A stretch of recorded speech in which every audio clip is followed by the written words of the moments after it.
Vamos a compartir una lectura de el ensayo inicial que componen las cartas luteranas, así se llama, publicada en 1975, del gran artista, para sintetizarlo en una etiqueta, Pier Paolo Pasolini, que se llama Los jóvenes infelices.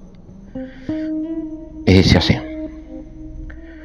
uno de los temas más misteriosos del teatro griego clásico es que los hijos estén predestinados a pagar la culpa de los padres.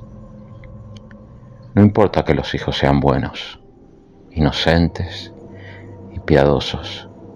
Si sus padres han pecado, deben ser castigados. Quien se declara depositario de esta verdad es el coro, un coro democrático, y la enuncia sin preámbulos ni ilustraciones, de natural que le parece.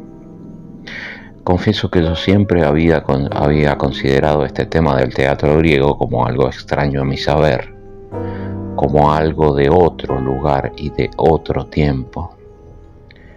No sin cierta ingenuidad escolar, el tema siempre me había parecido absurdo y a la vez ingenuo, antropológicamente ingenuo.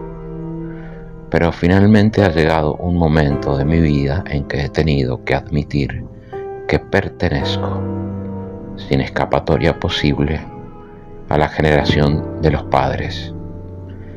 Sin escapatoria porque los hijos no solo han nacido y han crecido, sino que han alcanzado la edad de la razón y, por tanto, su destino empieza a ser inevitablemente el que debe ser, convirtiéndoles en adultos. Durante estos últimos años he observado largamente a estos hijos. Al final, a mi juicio, pese a que incluso a mí mismo me parezca injusto y despiadado, es condenatorio. He procurado seriamente comprender, fingir no comprender, tener en cuenta las excepciones, esperar algún cambio, considerar históricamente, o sea, al margen de los juicios subjetivos de bien y de mal, su realidad. Pero ha sido inútil. Mis sentimientos de condena. Y no es posible cambiar los sentimientos. Son históricos. Lo que se siente es real, pese a todas las insinceridades que podamos tener con nosotros mismos. Finalmente, o sea, hoy, a primeros del año 1975, mi sentimiento, repito, es de condena. Pero dado que tal vez condena sea una palabra equivocada, quizá dictada por la referencia inicial al contexto lingüístico del teatro griego, tendré que precisarla. Más que de condena, mi sentimiento es en realidad de cese de amor. Un cese de amor que justamente no da lugar a odio, sino a condena. Lo que tengo que reprocharle a los hijos es algo general, inmenso, oscuro, algo que se queda más acá de lo verbal, que se manifiesta irracionalmente en el existir, en el experimentar sentimientos. Ahora bien, puesto que yo, padre ideal, padre histórico, condeno a los hijos, es natural que en consecuencia acepte de algún modo la idea de que hay que castigarles. Por primera vez en mi vida consigo así librar en mi conciencia, a través de un mecanismo íntimo y personal, esa fatalidad abstracta y terrible del coro ateniense que considera natural el castigo de los hijos. Solo que el coro, dotado de una sabiduría inmemorial y profunda, añadía que aquello por lo que eran castigados los hijos era la culpa de los padres. Pues bien, no vacilo ni un momento en admitirlo.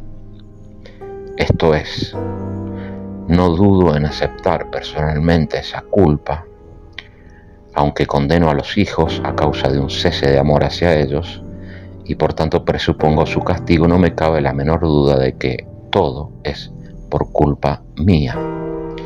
En tanto que padre, en tanto que uno de los padres que se han hecho responsables, primero del fascismo, después de un régimen clerical fascista, fingidamente democrático, y que por último han aceptado la nueva forma del poder, el poder del consumismo, la última de las ruinas, la ruina de las ruinas. La culpa de los padres que deben pagar los hijos es pues el fascismo, ya en sus formas arcaicas o en sus formas absolutamente nuevas sin equivalente posible en el pasado. Me resulta difícil admitir que la culpa sea esta, quizá también por razones privadas y subjetivas. Yo, personalmente, siempre he sido antifascista y tampoco he aceptado jamás el nuevo poder, del que en realidad Marx hablaba proféticamente en el manifiesto, cuando creía hablar del capitalismo de su tiempo. Me parece que al identificar así la culpa se es algo conformista y excesivamente lógico, o sea, no histórico. Ya siento a mi alrededor el escándalo de los pedantes, seguido de su chantaje a propósito de lo que voy a decir. Ya oigo sus argumentos. Es un retrógrado, un reaccionario, un enemigo del pueblo, quien no sabe comprender los elementos de novedad, por dramáticos que sean, que hay en los hijos. Quien no sabe comprender que como quiera que sea ellos son la vida. Pues bien, yo pienso, en cambio, continúa Pasolini, que también yo tengo derecho a la vida, porque pese a ser padre no por esto dejo de ser hijo. Además, para mí la vida se puede manifestar de modo insigne, por ejemplo, en el valor de revelar a los nuevos hijos lo que yo siente realmente por ellos. La vida consiste ante todo en el ejercicio imperturbable de la razón, no ciertamente en el prejuicio, y menos aún en los prejuicios de la vida, que es cualunquismo, puro. Mejor ser enemigos del pueblo que enemigos de la realidad. Los hijos que nos rodean, en especial los más jóvenes, los adolescentes, son casi todos unos monstruos. Su aspecto físico casi es terrorífico y cuando no es aterrador, resulta lastimosamente infeliz. Melenas horribles, peinados caricaturescos, semblantes pálidos y ojos apagados.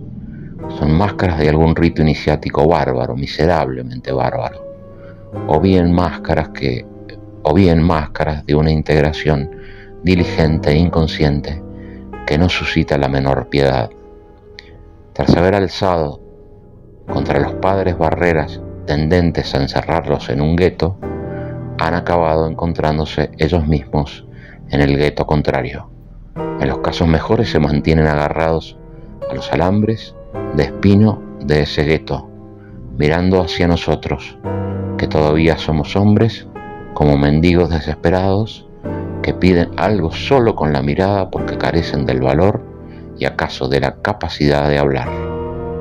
En los casos que no son ni los mejores ni los peores, hay millones, carecen de expresión, son la ambigüedad hecha carne. Su mirada huye, sus pensamientos están perpetuamente en otra parte.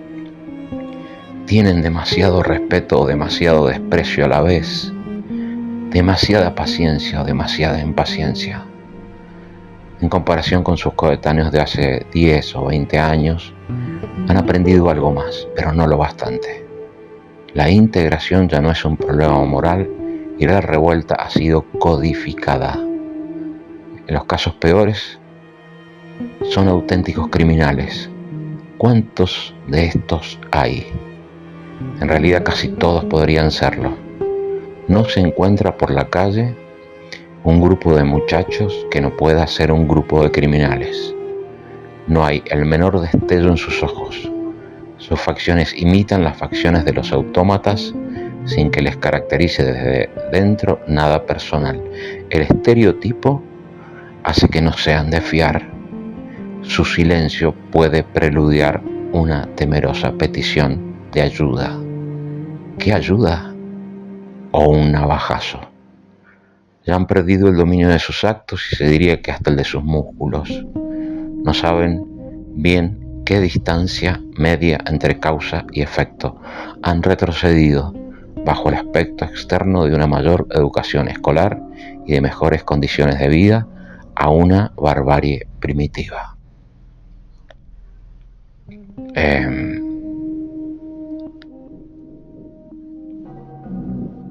Continúa, ¿no? Al fin de cuentas, lo que aquí importa sustancialmente es esto, e importa tanto más cuanto que al haber provocado en los hijos una condición tan atroz y por consiguiente un castigo tan atroz, debe de tratarse de una culpa gravísima, acaso la culpa más grave cometida por los padres en toda la historia humana, y estos padres somos nosotros, lo cual nos parece increíble.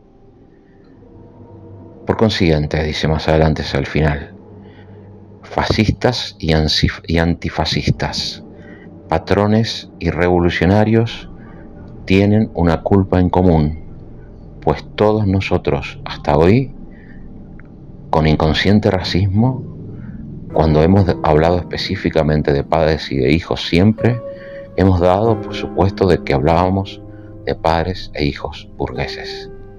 La historia era su historia.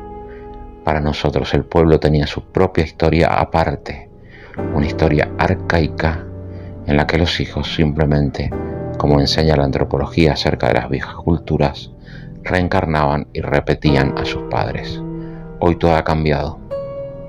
Cuando hablamos de padres y de hijos, aunque por padres sigamos entendiendo siempre padres burgueses, por hijos entendemos tanto hijos burgueses como hijos proletarios.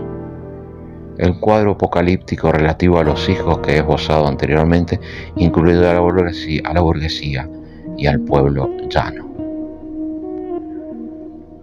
Y para terminar, estoy resumiendo, la culpa de los padres, por tanto, no es solo la violencia del poder, no es solo el fascismo, pues es también, en primer lugar, la eliminación de la conciencia, por nuestra parte, por parte de los antifascistas, del viejo fascismo, el habernos liberado cómodamente de nuestra profunda intimidad con él, como dice una frase de Sforza. En segundo lugar y sobre todo, la aceptación, tanto más culpable cuanto más inconsciente, de la violencia degradante y de los auténticos e inmensos genocidios del nuevo fascismo. ¿Por qué esa complicidad con el viejo fascismo y por qué esa aceptación del nuevo fascismo? Porque hay, y esta es la cuestión, una idea conductora sincera o insinceramente común a todos. La idea de que el peor de los males del mundo es la pobreza y que por tanto las culturas de las clases pobres debe ser sustituida por la cultura de las clases dominantes. En otras palabras, nuestra culpa de padres consiste, y acá sí terminamos, en creer que la historia no es ni puede ser más que la historia burguesa. Pier Paolo Pasolini.